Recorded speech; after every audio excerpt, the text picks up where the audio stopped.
One more example from Cengel for for class 13. Okay, yeah, we're going to have a little storage tank, and it's got a hole in the bottom of it, and things go pouring out from it. It's 3 feet in diameter, 4 foot high, and it's got this discharge plug right here,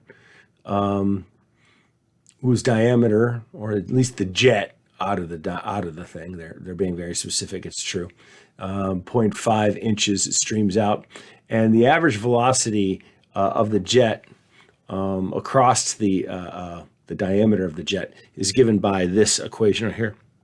And that's actually the equation that you would get. And by the way, this is an equation you would get from Bernoulli in fluid mechanics. Very common. So this is this is the real equation. And that height is actually the height of the water above it. Sometimes we call that a head. By the way, that's we call that distance. It's a pressure head. We do measure pressure sometimes in height of water. So we have determined how long it will take for the water level in the tank to drop 2 feet from the bottom, right? So it's really half the distance because it's a 4 foot high. One thing to note, though, is that this flow rate changes all the time. So it's not a constant flow rate. So you have to do a little bit of integration. That's the ugliness of this thing. So we want to find the amount of time that it takes, right? Determine how long it will take. So what we need to do is maybe set up this. So this is a control volume that does change with respect to time. None of the other problems did they have that. And we don't really spend a lot of effort onto the thing. But we could say that the mass inside the control volume can change with time. It's going to be mass dot in minus mass dot out. But there is no mass in. All right, so that's actually 0 right there. So mass is leaving. So this is the change of the mass within the tank. And we could write out these equations. I almost kind of want to write them out the same underneath here. But let me start out with this one first. All right, m dot out. Well, that's going to be found from the velocity times the area of the jet. So the velocity of the jet, which is the thing we got up in the equation up above, divided by the specific volume of the thing, which, yeah, I think that's right. And that's going to be also equal to the square root of 2gh times the area of the jet divided by specific volume. We're going to find the specific volume doesn't matter here in a second, right? So this is that part. Well, let's go down to this part right here. All right. So first, let's start out with what is the mass inside, say what mass is in the control volume. Well, that's just going to be the area of the tank, right? So that's we were told what the diameter of it is, and times the height of the tank at any given, but that's at the very beginning. It looks like this right here. So what if we want to now take the derivative of this, right? So we take the derivative of mcv dt, which is going to be the derivative at h and v. And the only thing that really changes, whoops, that meant to be, sorry, made it ugly. Yeah, it was always ugly. dt. The only thing changing here is going to be that h.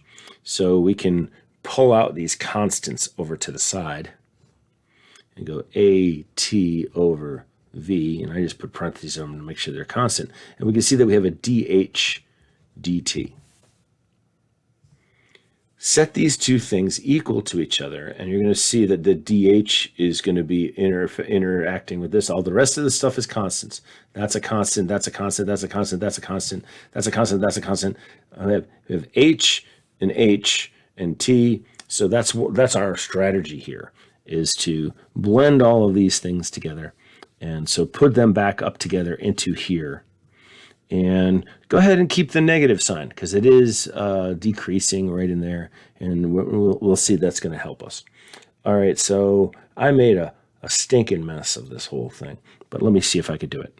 I go that should be a T, AT, over a specific volume times dH dt.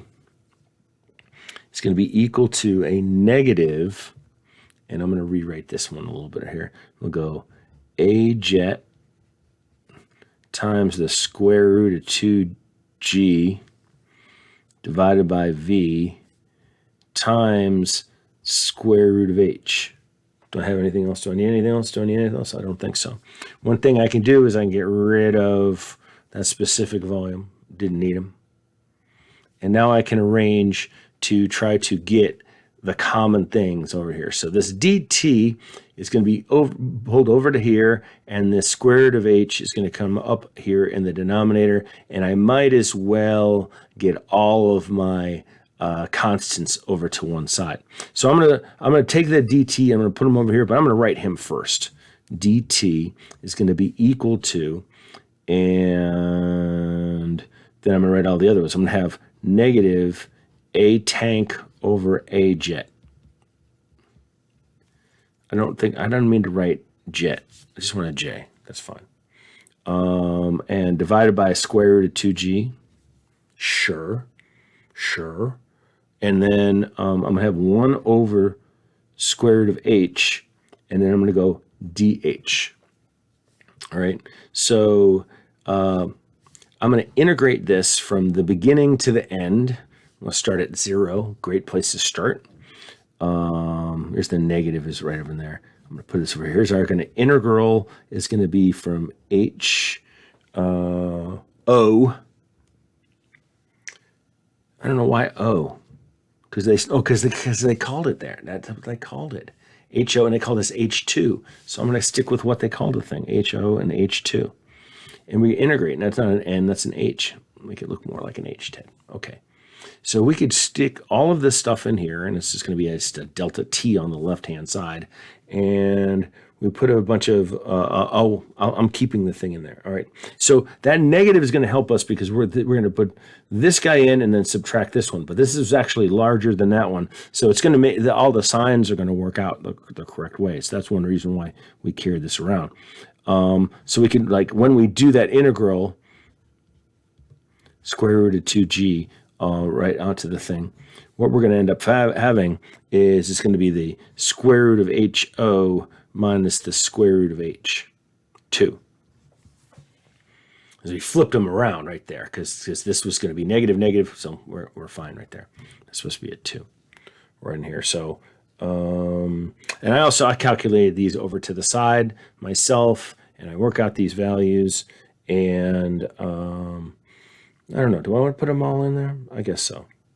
You could also, by the way, notably that this is pi over 4 times the diameter of the tank squared divided by pi over 4 diameter of the jet squared. And so at least you get rid of that, so you could save yourself an infinitesimal amount of time.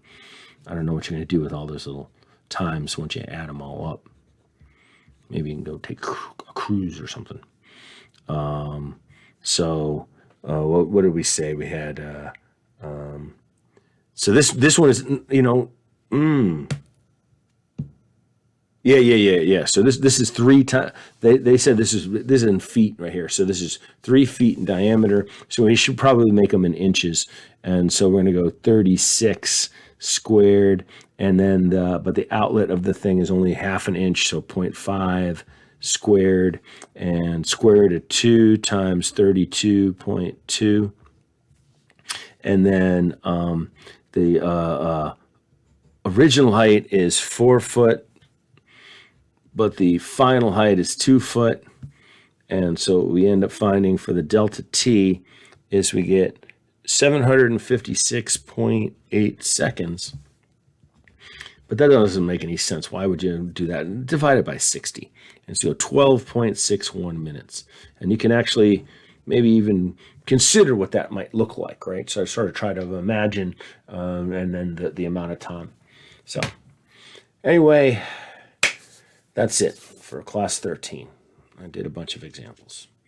We will do more complicated stuff in the next class. I think class number 14 is one of the most valuable ones coming up. This class is mostly about conservation of mass and mass flow rate and volumetric flow rate. It's good stuff to know and get, but it's usually used in conjunction with the conservation of energy. So those two things put together.